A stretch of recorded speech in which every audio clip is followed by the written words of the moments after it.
कृष्ण की जब भी बात होती है तो अलग रोमांच आता है। अगर बुद्ध की बात करी जाए या राम की बात करी जाए, किसी भी और बुद्ध पुरुष की, तो उन सब के बीच में कृष्ण एकदम अद्भुत अलग पता चलते हैं मुझे। तो क्या ऐसा सच में है कि वो अलग थे, या उनकी ऊंचाई अलग थी और बुद्ध की ऊंचाई उतनी नहीं थी? बुद्ध एक इंसान लगते हैं और कृष्ण ऐसा लगता है कि वो तो इंसान ही नहीं थे, पूरी तरह आजाद थे। तो ऐसा कुछ था या ये मेरा ही भ्रम है? नहीं, देखो, तुम्हें रोमांचित करते हैं तो पहली बात एक बात सिद्ध होती है कि तुम जो कुछ करना चाहते हो या नहीं कर पा रहे हो, तुम्हें वो कृष्ण सब बड़े आसानी से करते दिखाई देते हैं। यही कृष्ण का रोमांच का कारण है। लेकिन वो ऐसा कुछ भी नहीं कर रहे जो बड़ा असंभव सा हो। वो सब कुछ खेल खेल में मजे से कर रहे हैं। उसके पीछे कई कारण हैं। उसके पीछे भी कई कारण हैं। एक तो जैसे मैं पहले कृष्ण के बारे में बता चुका हूं कि उनके जन्म के पीछे के कुछ रहस्य थे। वो व्यक्ति मां के पेट से ही जो था वो कुंडली जागरण की अवस्था लेके पैदा हुआ था। वो मां के पेट से ही वैसे बाहर आए थे, जिसमें उनको वो रोग नहीं चढ़ते थे जो कि तुम लोगों को चढ़ते हैं। तो कहीं ना कहीं उनकी इंटेलिजेंसी बहुत अलग तरीके की थी। साथ ही साथ क्या थी, एक तो संपन्न परिवार में पल बढ़ रहे थे। भाई गांव का वो सबसे अच्छा व्यक्ति था जिसके यहाँ वो पल बढ़ रहे थे। खूब माखन खाते थे। जंगलों में घूमने की आजादी बचपन से मिली थी। धीरे धीरे स्त्रियां उनकी तरफ आकर्षित होने लगी थी। तो जीवन की सभी जरूरतें समय से पहले उनके सामने खुद आके इकट्ठी होती थी। फिर कंस जैसे व्यक्ति से उनका विरोध था। उसको भी उन्होंने किस ढंग से मारा ये भी मैं पहले बता चुका हूं। तो वो सारी चीजों से लड़ते लड़ते मल्टी डायमेंशनल हो गए थे। स्टार्ट उनका मल्टी डायमेंशनल नहीं था। स्टार्ट में वो कुछ ही डायमेंशन में जी रहे थे। लेकिन जैसे जैसे उन्हें अपनी देशना पे काम करना पड़ा, और देशना यही थी नैतिक शिखरों को गिराना, तो नैतिक शिखरों को गिराने के लिए जैसे जैसे उन्हें काम करना पड़ा, उनके डायमेंशन ब्रॉड होते चले गए। जैसे कोई व्यक्ति अकेला ही अपने विजन को, नए विजन को दुनिया के बीच लाना चाहे तो उसे क्या करना पड़ेगा? अपने को भी संभालना है, अपना पेट भी देखना है, नए तरीके से लोगों को चलने के लिए राजी भी करना है, विजन को लगातार बनाए रखना है और लोग उसको मानने लगे ऐसे उपाय भी करने हैं। आपको कृष्ण के बारे में एक बात शायद नहीं मालूम है, वो भी मालूम होनी चाहिए कि कृष्ण 16 ललित कलाओं में महारथी थे। उन्होंने सीखी थी 16 ललित कलाएं, जिसमें एक कला जादू भी थी। उन्होंने आर्ट सीखा था, उन्होंने डांस सीखा था, उन्होंने बांसुरी बजाना सीखा था, उन्होंने लुभाना सीखा था। ये सीखा था एक बहुत बड़े आयोजन के तहत। वो पूरा काम कर रहे थे शुरू से। और ये तभी किया जा सकता है जब बहुत छोटे से शरीर में ही बहुत इंटेलिजेंसी शुरुआत से जन्म ले। यही ओशो के साथ भी हुआ। ओशो 700 साल बाद दोबारा पैदा हुए और बचपन से ही उन्हें अपनी याद थी पिछले जन्म की। अभी आप ये सोचो, आप बैठे हो, आपने कभी ऐसा हुआ होगा, कभी आपने सोचा हो कि यार मैं बंदर होता तो मैं क्या करता? लड़के लोग सोचते हैं सब बंदरों को देख के, यार मैं बंदर होता, फला लड़की के घर में घुस जाता, उसको ऐसे देखता, उसको वैसे देखता, दुकानों से सामान चुरा लेता, खाने की झंझट नहीं होती। तो वो बंदर के शरीर में जाके जब अपनी इंटेलिजेंसी से सोच रहा था, वो बंदर को क्या बना दे रहा? सुपरमैन। वैसे बंदर सामान्य है, लेकिन उसमें इंटेलिजेंसी आदमी की डाल दो तो वो सुपरमैन वाले काम करने लग जाए। तो चोरों को भी पकड़वा सकता है, वो अपराध भी कर सकता है, सब कुछ कर सकता है। उसी तरीके से कृष्ण और ओशो ये दो ऐसे व्यक्ति रहे जिनकी इंटेलिजेंसी पैदाइशी थी। शरीर में उन्हें पता था कि मैं क्या हूं, मेरे कितने अनुभव हैं, लेकिन इतना छोटा बच्चा, जब 3-4 साल का बच्चा, ओशो देखो ना, 3-4 साल के बच्चे नहाने जा रहे थे, वो 2 साल साल भर का बच्चा दूध पी के पूतना को मार डाल रहा। पूतना को कोई ऐसे मारा जा सकता जब तक इंटेलिजेंसी ना हो अंदर। अब इंटेलिजेंसी सोच लो कि राम वाली इंटेलिजेंसी उनके अंदर आ गई, राम वाली इंटेलिजेंसी कृष्ण के अंदर आ गई, तो वो उस शरीर में तो बाध्य थे, इस शरीर में बाध्य थोड़ी ना थे। और उन्होंने 50 पूतनाएं पहले देखी हुई थी, तो उन्होंने पूतना का वध कर दिया, छोटे से बच्चे ने कर दिया। तो वो बचपन से प्लांट थे। ओशो देखो ना कितना प्लांट थे, बचपन से ही अपनी साधना पूरी कर रहे थे, उसी प्लान पे चल रहे थे। वैसे ही उनका जिन जिन चीजों में आगे चल के बदनामी और सब हो सकती थी, उसको उन्होंने पहले ही हटा दिया था। उन्होंने एक नई टाइप की बदनामी इकट्ठी की, वो क्रांतिकारी पुरुष होने की बदनामी थी। सो कॉल्ड बदनामियां नहीं उनके पीछे लगी। तो जब कोई ऐसा व्यक्ति काम करता है तो वो इस ढंग से करता है। उसकी इंटेलिजेंसी बहुत बड़ी थी और शरीर तुम देख रहे हो छोटा सा, तो तुमको लगेगा वो असाधारण है। निश्चित ही तुम्हारे तरीके से वो असाधारण है, लेकिन मैं ये कहूंगा बिल्कुल साधारण बात है, बस शरीर को अनमैच होने के कारण तुमको लग रहा है, सिर्फ इतनी सी चीज। तो कृष्ण जो थे वो बिल्कुल पूरे आयामों को जिए, इसमें कोई शक नहीं है। मल्टी डायमेंशनल थे, इसमें कोई शक नहीं है। बहुत अच्छे ढंग से उन्होंने जीवन का पूरा आनंद लिया, इसमें कोई शक नहीं है। लेकिन उनके पीछे के पर्दे के पीछे के कुछ रूप थे जो पूरे तरीके से सबके सामने नहीं आ पाए, क्योंकि उस समय उन कहानियों को लिखने के लिए कोई था नहीं। उन बातों को जो ऊपर ऊपर से दिखी हैं, उसकी तो कहानियां बन गई, उसको तो पिरो लिया गया। लेकिन कुछ चीजें ऐसी थी जो सिर्फ कृष्ण के अंदर चल रही थी, उसको ना उन्होंने कभी कहा ना कभी पिरोया गया। वही चीजें जब तक आप देखने की समझ नहीं डेवलप करते, तब तक कृष्ण आपको बड़े अद्भुत दिखाई देते। कृष्ण लोगों को एकदम लुभा लेते थे, उसकी उन्होंने कला सीखी थी, ललित कलाओं में वो सब शामिल था।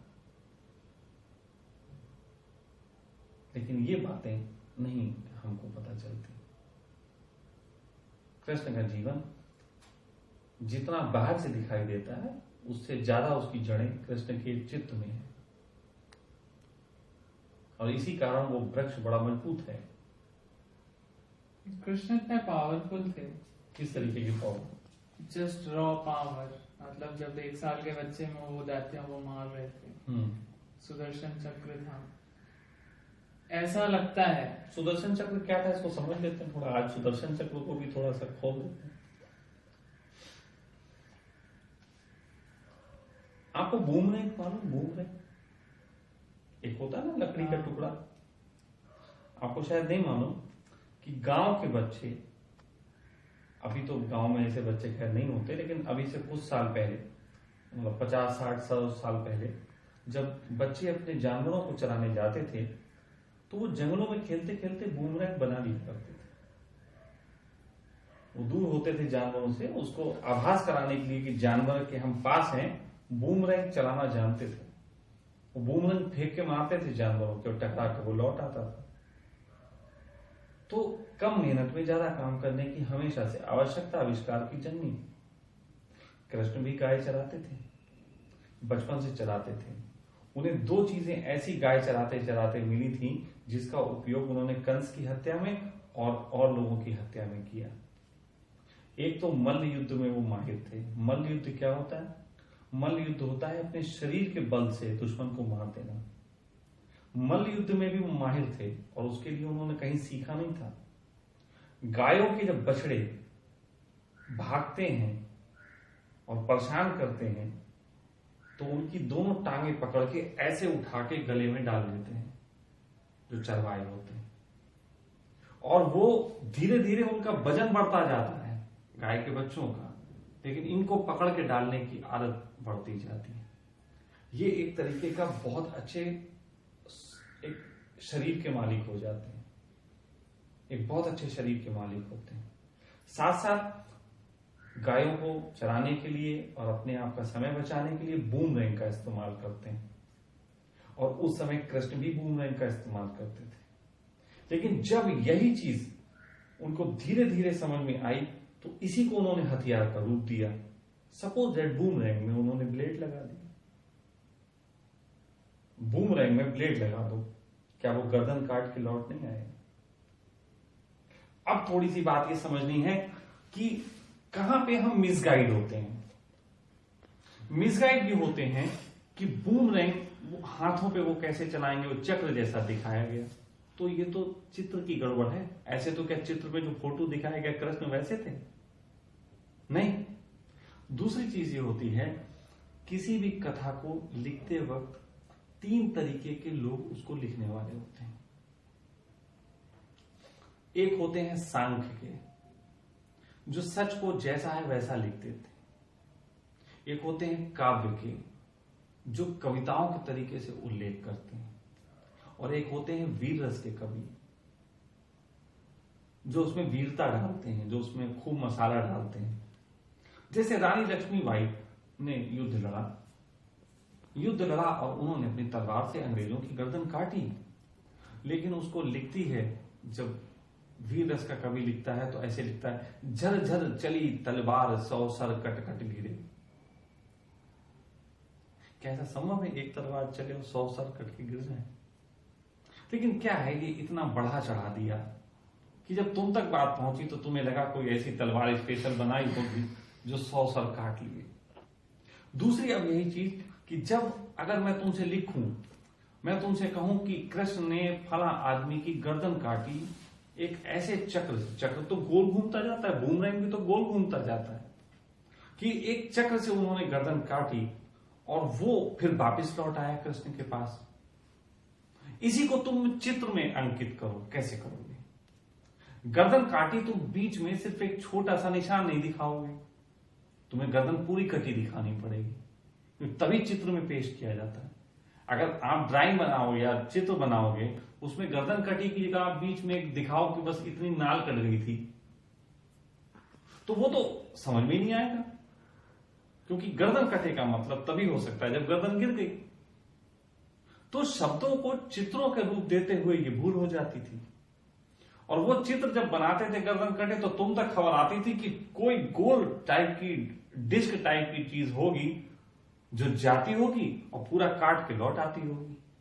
और मैं कह रहा हूं, बूमरैंग में अगर हम ब्लेड लगा लें और उसको सही ढंग से निशाना मारें, तो आदमी की गर्दन नस वगैरह कहीं से काट के और वो वापस लौट सकता है।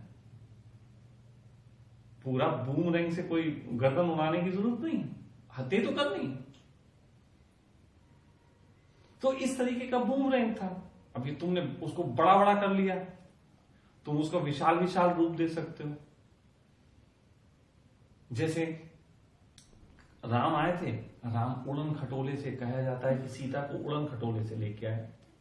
भाई उड़न खटोला उटोला जैसी कोई चीज नहीं होती, बस ऐसा समझ लो एक इस प्रकार का रथ था जिसमें ज्यादा घोड़े जुते होंगे। ज्यादा घोड़े जब चलते हैं तो कति धूल उड़ा देते हैं, बिल्कुल एकदम तेजी से। और फिर वो रथ ऐसा भी पॉसिबल हो सकता हो कि वो रथ पानी पे भी चल लेता हो, ये पॉसिबल है। नाव टाइप का रथ हो जिसपे नीचे पहिए लगे हो, ऊपर नाव होती हो, तो वो वैसे तेज दौड़ते थे और बाद में वो नाव का रूप ले लेते थे। कहने का अर्थ यह है कि इतने तरीके से इन चीजों को देखा जा सकता है कि एक नए तरीके की जानकारी हमारे पास इकट्ठी हो, और जिसमें हम कृष्ण को एक ऐसे इंसान के रूप में पेश कर सकते हो जो कि उस समय की अच्छी टेक्नोलॉजी का यूज कर रहे थे। और तब हमें कृष्ण की इंटेलिजेंसी वास्तव में समझ में आएगी, और तब हमें वो प्रेरित करेगी कि आज के समय में हम टेक्नोलॉजी का बेहतर इस्तेमाल कैसे करें। नहीं तो हम सिर्फ कृष्ण को नमस्कार करके तो चले आएंगे कि बहुत बड़े हैं, और अपने आप आके व्हाट्सएप पे बस एक अच्छी सी पोस्ट डाल देंगे। मैं कह रहा हूं, तुम आज की टेक्नोलॉजी का अच्छे से यूज करो ना, कृष्ण होने में कोई झंझट नहीं। झंझट है तब जब तुम कृष्ण को सिर्फ पूछ के छोड़ दो, और वो भी तब छोड़ा जाता है जब सीढ़ी और मंजिल में इतनी डिफरेंस हो जाए कि सीढ़ी से मंजिल तक पहुंचना मुश्किल दिखाई दे, तब हम केवल पूछ के छोड़ देते हैं। लेकिन यदि सब सीढ़ियां बीच की दिखी तो हमें हौसला मिलता है वहां तक चढ़ने का। मैं एक आम आदमी की अपने भगवानों के बीच जो सीढ़ियां दिखाई नहीं पड़ती, उन सीढ़ियों को बनाने का काम कर रहा हूं। सिर्फ मेरा इतना सा काम है कि मैं उन सीढ़ियों को निर्मित करूं जिनसे तुम अपनी आम अवस्था से चढ़ के भगवत्ता तक पहुंच सको, जो तुम्हारा नहीं उन भगवानों का उद्देश्य था जिन्होंने अपने जीवन दर्शन को तुम्हें दिखाया। तो यहां पे तुम्हारी पूजा कम नहीं हो जाती, यहां पे तुम्हारी पूजा वास्तविक रूप ले लेती है। इतना सा सिर्फ खेल है। मैं अपने रोल को जानता हूं, मैं अपने रोल को कर रहा हूं। जहां तक हो सकेगा मैं वो खाई पाटने का काम करूंगा जो भगवानों के हमारे बीच डाल दी गई। वो खाई मंदिरों ने डाली, वो खाई मस्जिदों ने डाली, वो खाई ग्रंथों ने डाली, वो खाई उन बड़ी बड़ी बातों ने डाली जिन्होंने भगवान को पूजने के लिए तो बनाया, जबकि उन भगवानों की पूरी जिंदगी एक ही चाह थी कि तुम भी वही हो जाओ। तो बस इतना सा मेरा खेल है। मैं चाहता हूं कृष्ण को तुम एक्स्ट्रा ऑर्डिनरी ना समझो, बल्कि अपने को एक्स्ट्रा ऑर्डिनरी बनाओ, तो तुम एक दिन अपने आप को कृष्ण पाओगे। कृष्ण को एक्स्ट्रा ऑर्डिनरी तुमने सोचा और अपने को ऑर्डिनरी, तो तुमने अपनी हत्या कर ली। यही तो आत्महत्या होती। आत्महत्या वो नहीं होती जब कोई व्यक्ति मर जाता है, वो आत्महत्या नहीं होती, वो शरीर हत्या होती है। आत्महत्या तो वो होती है कि हम अपना मनोबल तोड़ दें, हम अपना मनोबल इतना गिरा लें कि हम वैसे नहीं हो सकते, तब होती है आत्महत्या। तो मैं कह रहा हूं शरीर हत्या फिर भी एक बार को स्वीकार कर ली जानी चाहिए, लेकिन आत्महत्या स्वीकार नहीं की जानी चाहिए। आत्मा की हत्या स्वीकार नहीं है।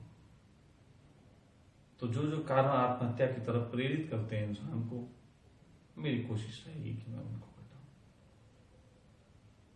वो नहीं होना चाहिए।